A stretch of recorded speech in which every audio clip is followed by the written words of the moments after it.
Jansen's Biggie, weighing 2.4 kilos, totally dehydrated, famished and stressed, thirstily drinks water with ever-increasing gusto. Free Willy, a lot smaller at 1.2 kilos, and quite restless despite the stress, takes in water at an even faster rate. These two anteaters have been held in captivity for almost a week without food or water.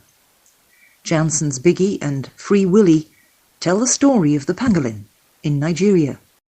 Itoku, a sprawling market in the centre of Abeokuta, capital of Ogun state in southwest Nigeria. Jansen's Biggie and Free Willy were rescued from a section of the market where traditional medicine ingredients, animal parts and live animals, including pangolins, are sold openly.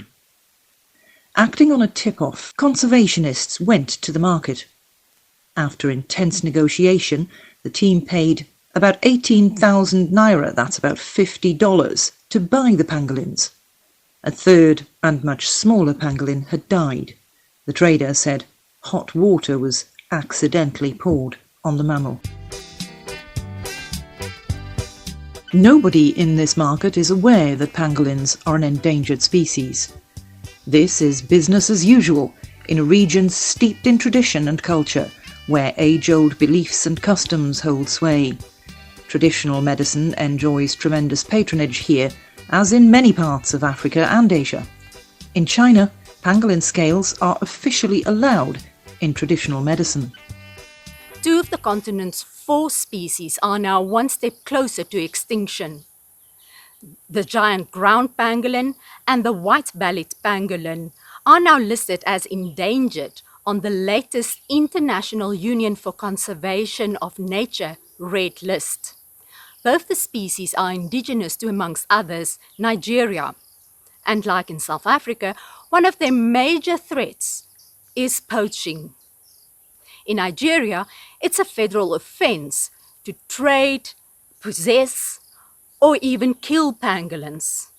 You can't apply Western-style laws in a situation like we have. You want to send police to raid the markets and arrest women who have been in a trade they inherited from their ancestors, or hunters who will tell you we are from the hunting family and we've been doing it for years. Jansen's Biggie and Free Willy were lucky to have been rescued and taken to a university zoo park in Abeokuta, where they were released into an environment that resembles their natural habitat. The younger pangolin, Free Willy, named because of his restless nature, quickly recognises freedom and cannot resist the urge to roam free. Jansen's Biggie, more of a recluse, probably as a result of stress, is less active. Both are males. These two, as we've said, were lucky to have been rescued. The same cannot be said for thousands of pangolins that have been poached from the rainforests of Africa and traded across to mainly China.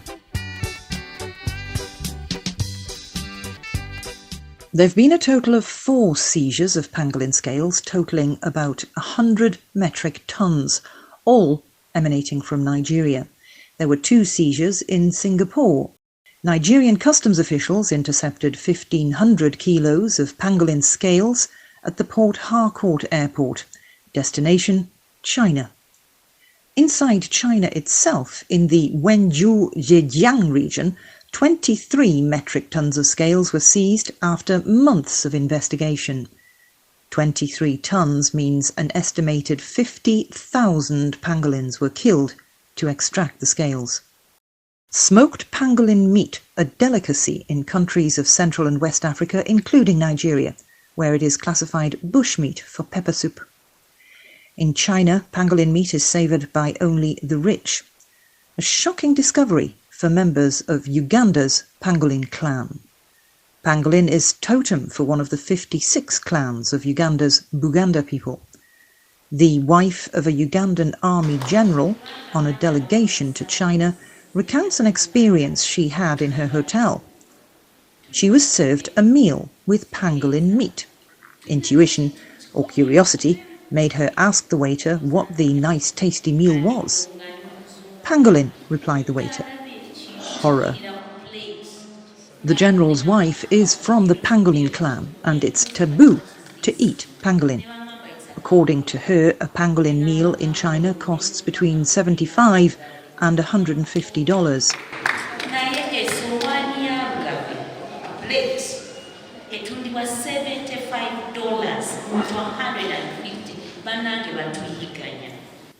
Addressing a meeting of the Pangolin clan in Kampala, the Ugandan capital, she pleads with the Chinese to leave African pangolins alone.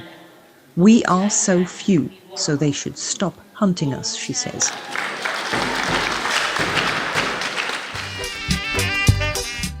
The African Pangolin Working Group, APWG, of South Africa, probably the continent's sole authority with in-depth knowledge of the African pangolin, the Pangolin Conservation Working Group Nigeria, CBS Radio Kampala, the Uganda Wildlife Education Centre in Entebbe, and Afrinet, owners of Cowrie 97.5 FM radio in Abeokuta, are joined in this Pan-African collaboration to save the pangolin and enlist hundreds of thousands of people across the continent as friends of this small, non-furry mammal.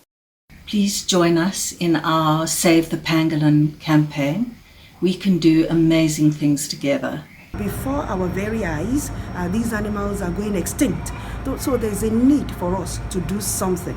There's a need for us to change our attitude to our environment. The pangolins are found in our environment. There's a need to protect our environment. Now, if anything is lost in the ecosystem, it bounces back on us as humans. We are gradually creating our own extinction. The chief custodian of masquerades in the greater Abeokuta region of southwest Nigeria. He gives the orders for when masquerades are to stream out in the region to celebrate the annual Masquerade Festival. We have to give the people the right kind of information they need for their process of development. We also have to educate them. And we're using the right instruments, the traditional institutions and the cultural institutions. Bẹ́ẹ̀ náà ni a gbọ́dọ̀ jẹ́ kí àwọn ẹranko igbó kó parun. Nípa ìdí èyí, òun ni egungun àká tó máa jẹ́ ìyàlẹ́nu fún gbogbo èèyàn tó máa jáde ní February 15. The festival runs from January to August every year, and there's a landmark outing in 2020. The year 2020 is going to be a bit different. A new masquerade will come from above and join the others. The Pangolin Masquerade will thereafter appear every third Saturday in February of every year to mark World Pangolin Day. The amphitheatre of the Olusegun Obasanjo Presidential Library is where the Pangolin Masquerade will appear for the very first time on February 15th, 2020.